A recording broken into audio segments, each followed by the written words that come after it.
DM à cravate pour la question numéro 5 de RPG AD 2024.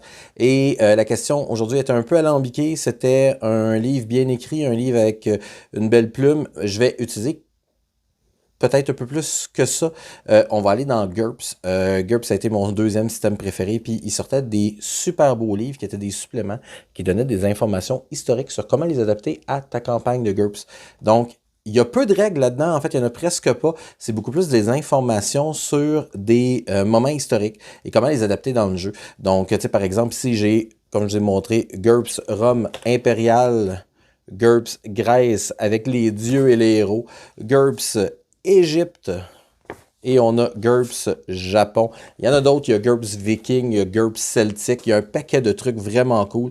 Donc, ce sont des bons petits livres qui donnent un résumé historique de l'époque où l'endroit géographique que vous voulez utiliser.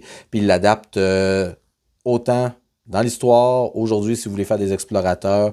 Si je veux juste regarder dans GURPS Japon, on avait une campagne au Japon, les personnages au Japon, le style de combat, les ninjas, l'histoire du Japon, l'ère des provinces, l'ère Tokugawa, la religion, la magie, les monstres. Donc, vous avez grosso modo, c'est comme si vous aviez un Wikipédia sur un monde en particulier que vous pouvez adapter pour les jeux de rôle. Donc, c'est vraiment celui que je vous présenterai aujourd'hui.